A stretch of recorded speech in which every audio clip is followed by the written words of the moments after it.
ఏమండోయ్ అందరికీ హాయ్ అండి. ఈరోజు మన ఛానల్ కోసం నేను రాసిన కథ నిన్ను కోరి పార్ట్ 4 అండి. ఈ కథలోని ముందు భాగాలు చేయడం వాళ్ళ కోసం కామెంట్స్లో లింక్స్ ఇచ్చానబ్బా, కొంచెం సబ్స్క్రైబ్ చేసుకొని చూస్తూ ప్రేమ పగ అనే కథను కూడా అప్లోడ్ చేస్తున్నాను. దాన్ని కూడా చూస్తూ కొంచెం ఎంకరేజ్ చేయండి. మరి ఇంక మనం కథలోకి వెళ్ళిపోదామా?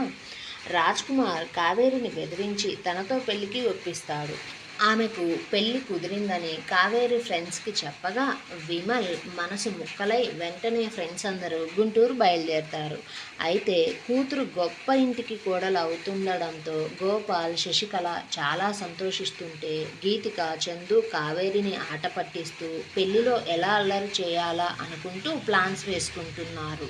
శశికళ బంధువులందరికీ ఫోన్ చేసి విషయం చెబుతుంటే గోపాల్ కూతురు దగ్గరికి వచ్చి ఆమె ముభావంగా ఉండడం చూసి, ఏంట్రా అలా ఉన్నావు, నీకు ఈ పెళ్ళి ఇష్టమేనా లేక నాన్న చెప్పాడని ఓకే చేశావా అంటూ ప్రేమగా పక్కనే కూర్చొని అడుగుతుంటే కావేరి తండ్రి మాటలకు ఉబికి వస్తున్న కన్నీరు ఆపుకుంటూ రాజ్ కుమార్ చెప్పిన మాటలను గుర్తు చేసుకుంటూ, నాన్న మీ ఇష్టమే నా ఇష్టం, నాకు అమ్ము అత్తయ్య చాలా బాగా నచ్చారు అంటుంటే గీతిక మరి బావ నచ్చలేదా అంటూ అడగ్గా గోపాల్ కూడా సమాధానం కోసం కావేరినే చూస్తుంటే కావేరి మౌనంగా తలదించుకుని నచ్చాడు అంటూ చెప్పి గోపాల్ భుజం మీద తలవాల్చుకొని ఉండిపోతే గోపాల్ కావేరి గడ్డం పట్టుకొని తన వైపుకు తిప్పుకొని, ఏంట్రా ఎందుకు మరి ఇలా బాధగా ఉన్నావు, ఎందుకు తల్లి ఈ నాన్నతో చెప్పవా అంటుంటే కావేరికి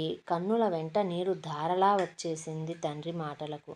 దాంతో అది చూసిన ఇంట్లో వారందరూ ఆందోళనగా కావేరిని చేరి, ఏమైంది, ఎందుకు ఇప్పుడు ఏడుస్తున్నావు అంటూ అడుగుతుంటే కావేరి కంట్లో నీరు చూసిన చందు కూడా ఏడుపు ముఖం పెట్టి, ఏంటే నీకు ఈ పెళ్ళి ఇష్టం లేకపోతే చేసుకోవద్దులే, ఇప్పుడే నేను ఆ విషయం వారికి ఫోన్ చేసి చెప్పేస్తా, అంతేలే కానీ నువ్విలా ఏడవకే అంటుంటే కావేరికి రాజ్ మాటలు గుర్తుకు వచ్చి తనను తాను కంట్రోల్ చేసుకుంటూ, అదేమీ లేదులేరా, నాకు రాజ్ని చేసుకోవడం ఇష్టం, కానీ నేను పెళ్ళి తర్వాత మీ అందరినీ మిస్ అవుతా, అది తలుచుకుంటుంటేనే నాకు ఏడుపు ఆగడం లేదు అంటూ చెప్పగా వారు కొంచెం కుదుటపడి కొద్దిసేపు కావేరి సంతోషపడే మాటలను చెబుతూ అందరూ హాల్లోనే పడుకుంటే రాజ్కి పదే పదే కావేరితో జరిగిన సంఘటనలను, ఆమె చూసిన చూపును, ఆమె ఏడుపు గుర్తుకు వస్తూ నిద్ర పట్టడమే లేదు.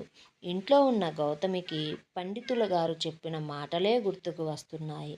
కావేరి రాజ్ జాతకాలను పండితులకు చూపించగా వాటిని చూసిన పండితుడు రాజ్ జాతకంలో ఎదురయ్యే ప్రతి విపత్తు కూడా కావేరి జాతకం అతన్ని కాపాడుతుందని, ఆమెకు లక్ష్మీ కటాక్షము, నిత్య సౌభాగ్యం ఉంది అంటూ చెప్పి, కానీ ఈ పెళ్లి తరువాత కావేరి జీవితంలో పెనుమార్పులు వస్తాయని, ఆమె చాలా ప్రమాదాలే ఎదుర్కోవాల్సి వస్తుంది అంటూ చెప్పి వారి జాతకాల ప్రకారం మరొక వారంలో పెళ్లి జరిగితే మంచిదని చెప్పేశాడు.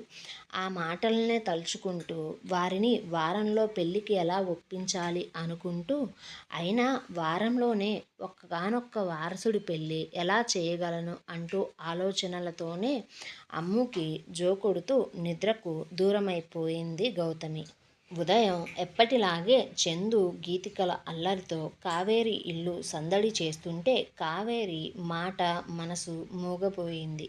అలా అన్ని పనులు అయిన తరువాత ఆఫీస్కి వెళ్ళబోతున్న గోపాల్కి గౌతమి ఫోన్ చేసి, అన్నయ్య మీతో పెళ్లి గురించి మాట్లాడాలి అనగా గోపాల్ ఫోన్ని స్పీకర్లో పెట్టి శశిని పక్కనే కూర్చోబెట్టుకుంటూ కావేరిని కూడా చూస్తూ, చెప్పండి అక్కయ్య అనగానే గౌతమి మరోసారి కొడుకు మాటలను గుర్తు చేసుకుని, అన్నయ్య కావేరి రాజ్ జాతకాలు బాగా కలిశాయి, కావేరికి లక్ష్మి కటాక్షము, నిండు సౌభాగ్యం ఉందని కూడా చెప్పారు అంటూ చెప్పడంతో శశికళ వాళ్ళ ముఖాలు వెలిగిపోయాయి.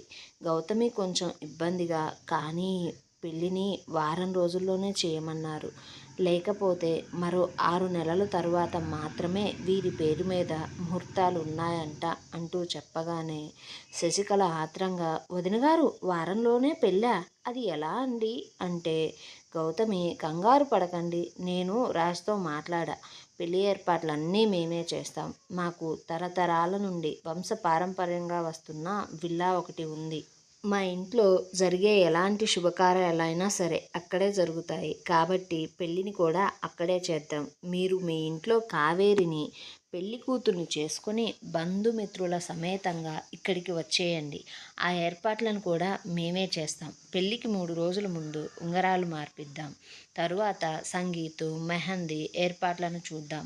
మీకు ఎలాంటి ఇబ్బంది ఎందులోనూ కలగకుండా చూసుకునే బాధ్యత నాది. మరి మీ మాట ఏమిటి అనగా శశికళ గోపాల్ వైపు చూసి కళ్ళను ఆర్పగానే గోపాల్ కావేరిని చూసి ఓకే అన్నాడు. దాంతో గౌతమి అమ్ము కొద్దిసేపు కావేరితో మాట్లాడి ఫోన్ పెట్టేశారు.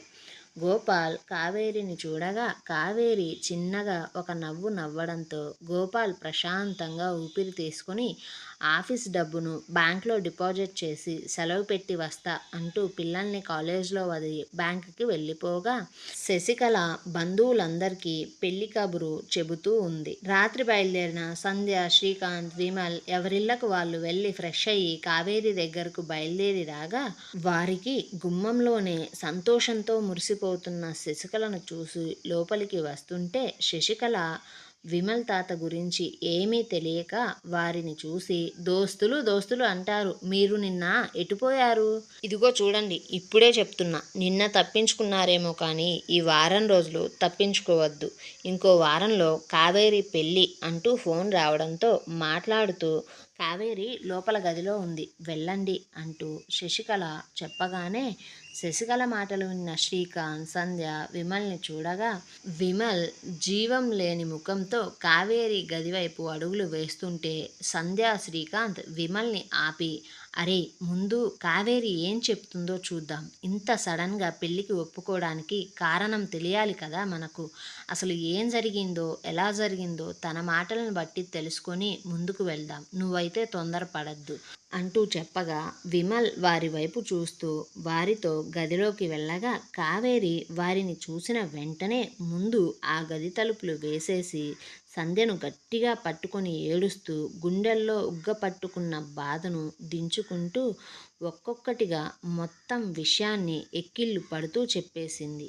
కావేరి మాటలు విన్న వారందరూ షాక్ అవ్వగా సంధ్య కూడా కావేరితో పాటే ఏడుస్తూ ఎందుకే ఇలా జరిగింది, మనమేమీ ఎవ్వరినీ ఏం చేయలేదు కదా, అంత కక్ష ఎందుకే అతనికి మన మీద, జరిగిన సంఘటనలో ఇద్దరి వైపు తప్పు ఉంది కదా అంటుంటే విమల్ కావేరి బాధను చూస్తూ తట్టుకోలేక కావేరి ముందుకు వెళ్ళి కన్నీరు తుడుస్తూ కావేరి నిన్ను ఈ వారం రోజులు ఎవ్వరికి తెలియకుండా ఎక్కడైనా దాచేస్తాం మేము. అతను ఏమీ చేయలేడు, కేవలం ఆ మాటలు అన్నీ నిన్ను బెదిరించడానికే చెప్తున్నాడు కావేరి, ప్లీజ్ నా మాట విను, నిన్ను మేము దాచేస్తా అంటూ విమల్ ఎంతో బాధగా కావేరితో చెబుతూ ఉండగా కావేరి విమల్ని చూస్తూ నిస్సహాయంగా ఒక చిన్న నవ్వు నవ్వి నువ్వు మీ తాత చావుని నా దగ్గర దాచావు కదా విమల్, కానీ ఆ రాజ్ కుమార్ మీ తాత ఎద్దుల కొట్టంలో కాలు జారి కింద పడి చనిపోయాడని నాతో చెప్పాడు. మన గురించి అతనికి అంతగా తెలుసు. ఇక నన్ను మీరందరూ కలిసి ఎక్కడ దాస్తారు? అసలు మనం అతనికి ఎదురు వెళ్ళగలమా? ఇక మన చేతుల్లో అసలు ఏమీ లేదు. నేను నా కోసం కన్నా నా ఇంటి కోసం, నా వాళ్ళైన మీకోసం మాత్రమే ఆలోచిస్తున్నా. నా ఒక్కదాని కోసం మీ అందరూ బాధపడడం నాకు ఇష్టం లేదు. నేను నా ఇంటి కోసం ఎలా ఆలోచిస్తానో మీ అందరి కోసం అలాగే ఆలోచిస్తా. ఆ విషయం మీకు కూడా తెలుసు కదా. ఇక ఈ పెళ్ళి ఆపడం కానీ నేను మీతో చెప్పిన నిజాన్ని ఇంట్లో చెప్పాలని కానీ చూసి ప్రాణాల మీదకు తెచ్చుకోవద్దు. నాకు మీరందరూ బాగుంటే చాలు. మీరు నా పెళ్ళిని చెడగొట్టే పనులను కానీ నేను చెప్పిన నిజాన్ని కానీ బయట పెట్టనని నాకు మాట ఇవ్వండి, లేకపోతే నా మీద ఒట్టే అంటూ ఒక చేతిని తన తల మీద పెట్టుకొని మరొక చేతిని వారి ముందుకు చాచగా ఆమె ఎదురుగా ఉన్న వారికి ఒక్క క్షణం ఊపిరి ఆగిపోయింది వాళ్ళ నిస్సహాయతకు.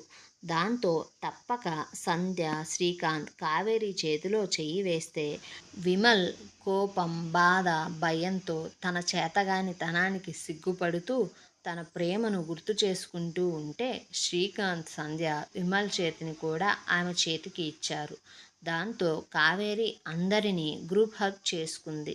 చూస్తుండగానే 3 రోజులు గడిచిపోయాయి. గోపాల్ ఇంట్లో చుట్టాలు అందరూ సందడి చేస్తూ ఉంటే వారిలో మంచివారు కావేరి అత్తింటి వారి గురించి తెలుసుకొని కావేరి అదృష్టానికి మురిసిపోతూ ఉంటే, కుళ్ళు బుద్ధి ఉన్నవారు గిట్టని వారు ఏడుస్తూ శాపనార్థాలు పెట్టుకుంటూ కుళ్ళుకుంటూ ఉన్నారు.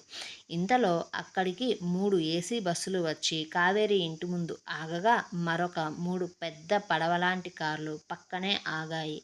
కార్లలో కావేరి కుటుంబము ఇంకా ఫ్రెండ్స్ కూర్చుంటే బంధువులందరూ కారెక్కారు. ఏ ఒక్క అవకాశం చిక్కినా పెళ్లిని ఆపాలని సంధ్య, విమల్, శ్రీకాంత్ వారి ఆలోచనలో వారు ఉన్నారు. అలా చాలా సమయ ప్రయాణం తరువాత వారందరూ విల్లాకు చేరుకున్నారు. ఒక్కొక్కరిగా అందరూ బస్సులు దిగి విల్లాని చూసి చేసిన ఏర్పాట్లను చూసి నోర్లు వెళ్ళబెట్టుకోగా కారు నుండి దిగిన కావేరి దగ్గరకు గౌతమి సకుటుంబ సపరివార సమేతంగా వచ్చింది. గౌతమి వారిది ఇప్పటికీ కూడా ఉమ్మడి కుటుంబమే. కానీ కుటుంబం మొత్తానికి గౌతమి మాత్రమే పెద్దగా ఉంటుంది. కావేరికి అందరినీ పరిచయం చేస్తూ, కావేరి ఈమె అమ్ము వాళ్ళ నానమ్మ, పేరు జయ. ఇతను అమ్ము నాన్న, పేరు వెంకట్. ఈమె మీ చిన్నత్తయ్య భాగ్యం. ఆమె పక్కనే ఉన్నది ఆమె కూతురు చిత్ర.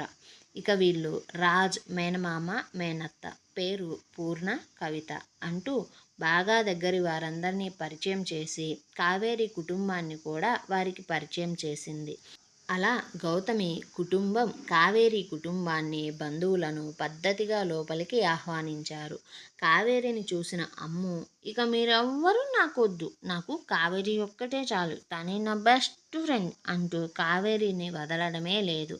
అలా సాయంత్రం అవ్వగానే ఆ కోట మొత్తం రంగురంగుల కాంతులతో, 10 రకాల పూలతో చిన్న సైజు స్వర్గంలా అలంకరించుకొని మెరిసిపోతుంటే, ఆ విల్లా నుండి రాజకుమారుడు వచ్చినట్టు వైట్ కలర్ షర్టు మీద బ్లూ కలర్ కోటు వేసుకొని బ్లూ కలర్ ప్యాంటుతో ఒక రాజు మెట్లు దిగుతూ వస్తున్నట్లు ఉంటే, అతన్ని చూసిన అందరికీ కళ్ళు మెరిసిపోతుంటే, అతనికి 10 అడుగుల వెనక blue colour design wear lehenga మీద తెల్లటి స్టోన్స్తో బంగారు తీగలతో చేసిన వర్క్ని చూసి, అందులో కావేరి అందాన్ని చూసి బ్రహ్మలోకం నుండి అందాల అప్సరస వచ్చిందేమో అన్నట్లు అలాగే చూస్తూ నోర్లు కూడా తెరిచేశారు కొందరు.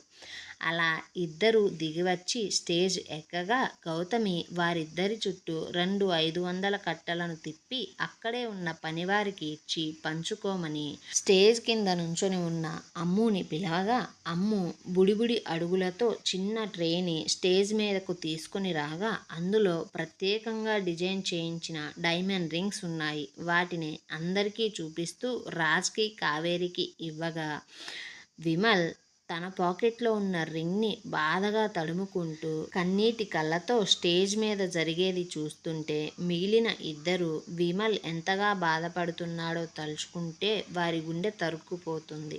రాజ్ కావేరి వైపు చూస్తూ పెదవుల మీద చిన్న నవ్వుతో కళ్ళల్లో కోపాన్ని చూపిస్తూ రింగ్ తొడగ్గా, కావేరి మాత్రం ఒకసారి తన వారందరి వైపు చూసుకొని రాజ్కి రింగు తొడిగింది. ఆ తరువాత చాలా కార్యక్రమాలే జరిగాయి. అక్కడ అందరూ చాలా బాగా ఎంజాయ్ చేశారు. అలా అందరూ ఎంజాయ్ చేసి అలసిపోయిన తరువాత ఎవరి రూమ్కి వాళ్ళు వచ్చాక కావేరి ఫ్రెష్ అయ్యి తల్లి రూమ్ దగ్గరకు వెళ్ళగా తల్లి బంధువులతో కూతురి అదృష్టం గురించి చెప్పి మురిసిపోతుంటే, అక్కడ నిలబడలేక తోడబుట్టిన వారి రూమ్కి పోగా వారు అలసిపోయి నిద్రపోతున్నారు. తండ్రి కోసం వెతగ్గా అత్తింటి బంధువులతో తండ్రి ముచ్చట్లు చేస్తూ ఉన్నాడు.